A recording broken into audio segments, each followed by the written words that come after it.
What if the most profound love of your life feels, at times, like a breathtakingly beautiful ghost?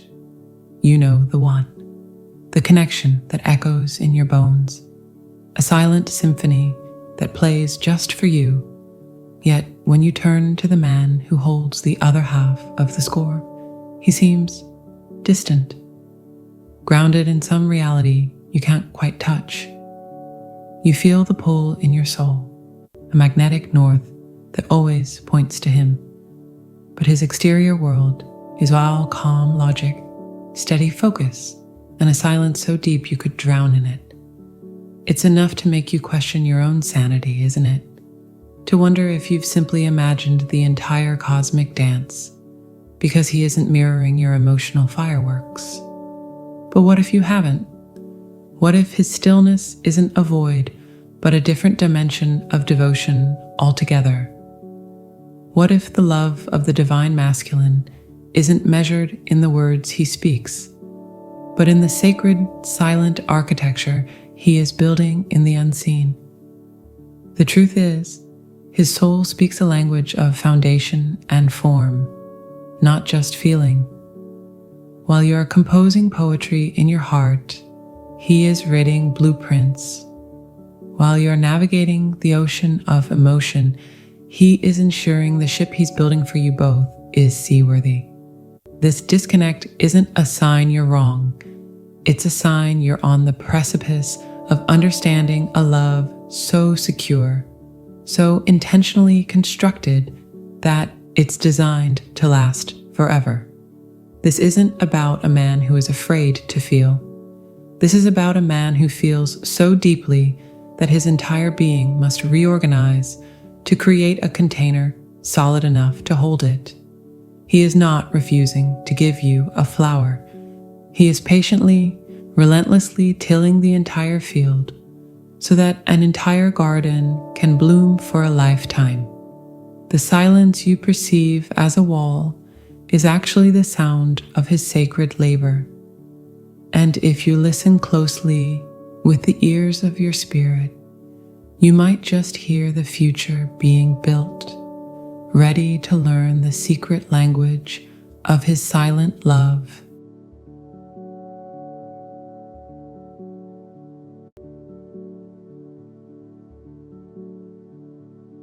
You feel the quiet, don't you? That space between you that sometimes hums with a sacred frequency, and other times echoes with what you can only interpret as nothing.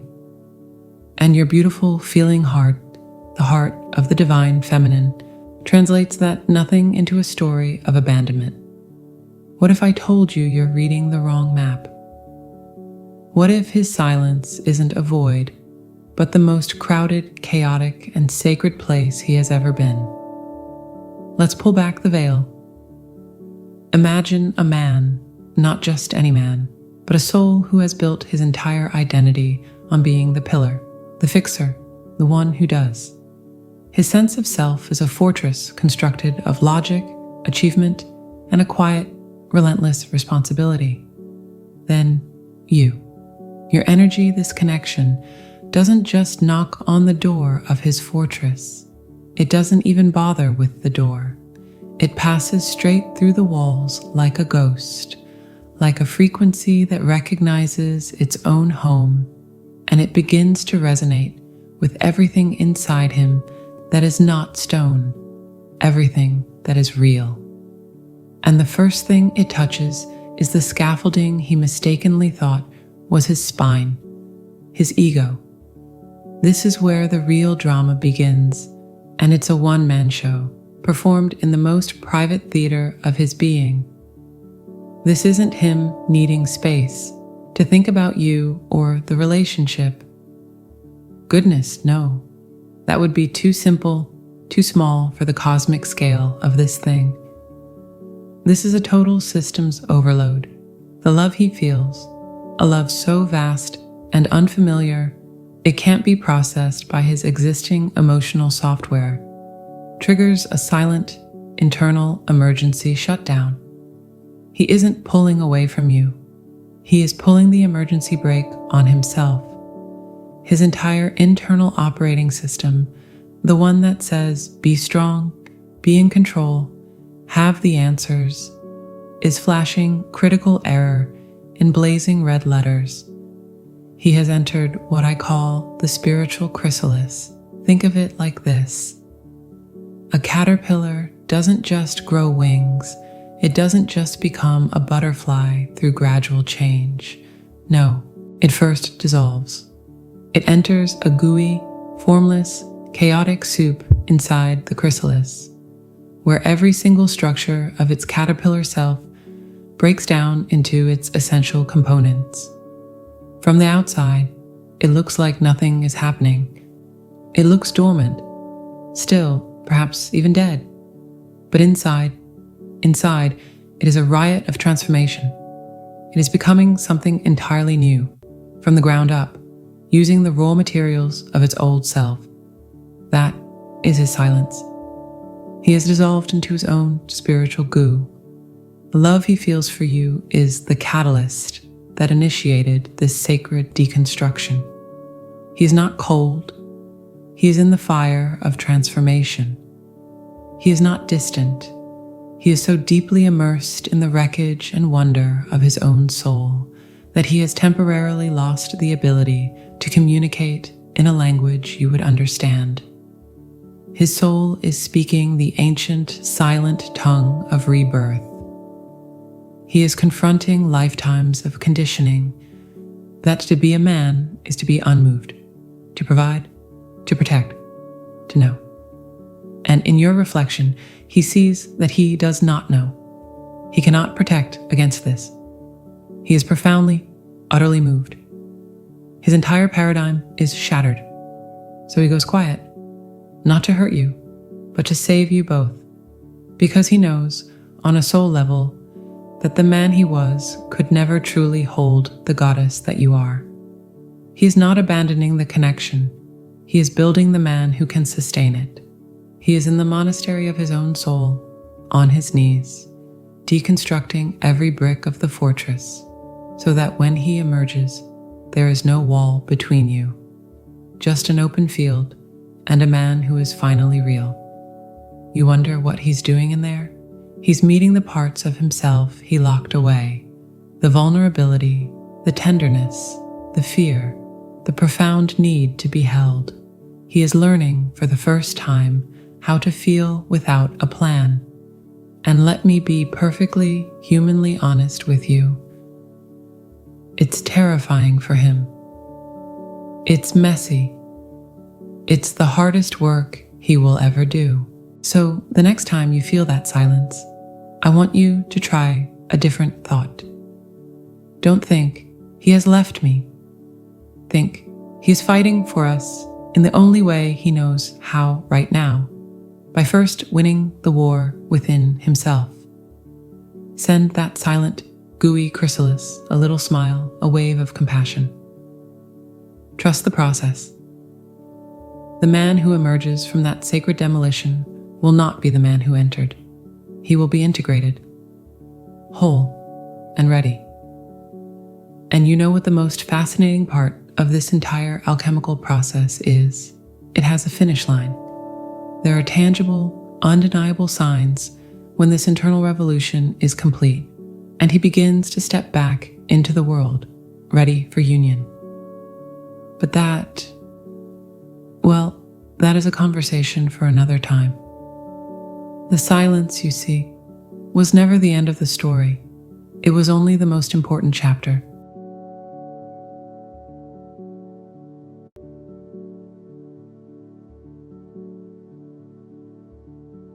So we've sat together in the sacred silence of his chrysalis, in that gooey, transformative space where the old man dissolves.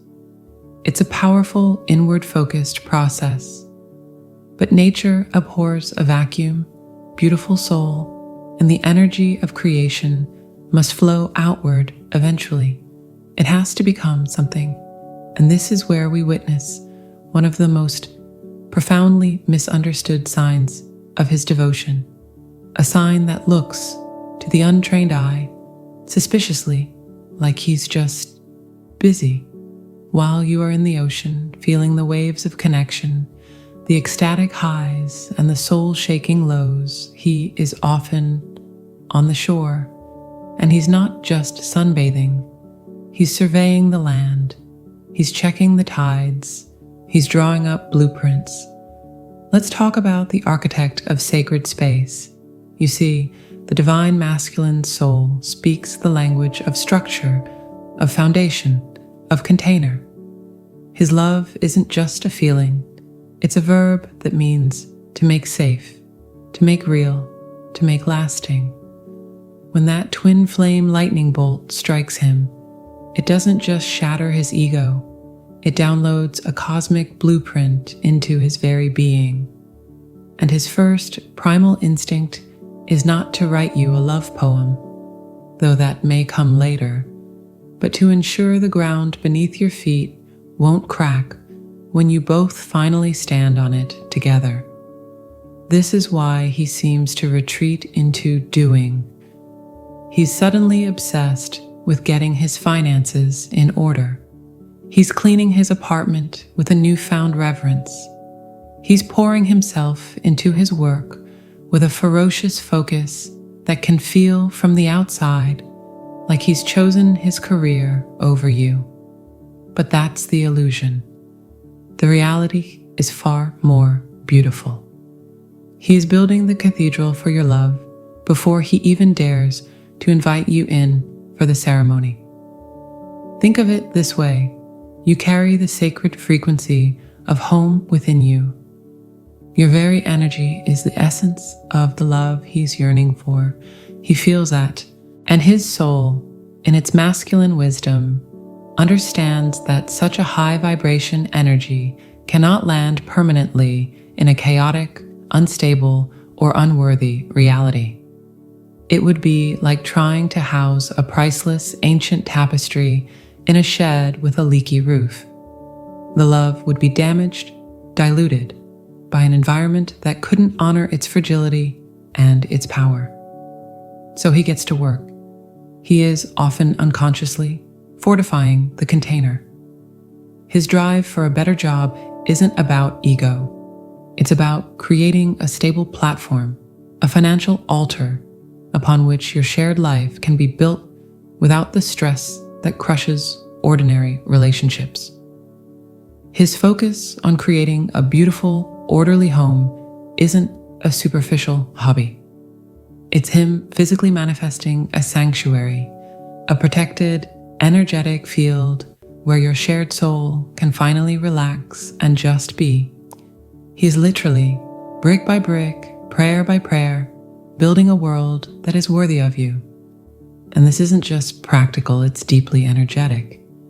Have you ever felt in the midst of your own emotional storm a sudden, inexplicable wave of calm? A sense of being held, even in his physical absence? That's him. That's the steady, unwavering pillar of his energy holding space for you. He may not be texting you affirmations, but his entire being is becoming an affirmation. He is becoming the rock in your river, the anchor in your sea. He is doing the work to become so solid, so whole in himself, that he will never be a source of chaos in your life again. He is learning to be the shore that welcomes your ocean without trying to change its tides. This is his love language. It's the language of lumber and light bulbs, of bank statements and quiet promises. It's less about the grand romantic gesture and more about the profound commitment to ensuring the roof never leaks. It's less about whispering, "I love you," and more about building a house where those words can echo for a lifetime. He is proving his love not with words, but with the integrity of the foundation he is laying. And honestly, isn't that the kind of love we truly want? The kind that doesn't just feel good, but that lasts. The kind built not on fleeting passion, but on the unshakable ground of sacred, silent dedicated work. He is building. Trust the construction. The noise and dust will settle, and what he reveals will be a home for your soul. And the most fascinating part? There's a moment, a specific shift, when the architect finally steps back from his blueprints and presents the key to the kingdom he's built. He stops building for you and starts building with you. But how do you recognize that moment? That's where the magic truly begins.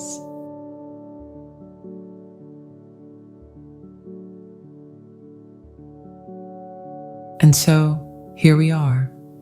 We've navigated the silent interior landscapes of the soul, learning to read the braille of his heart in the dark.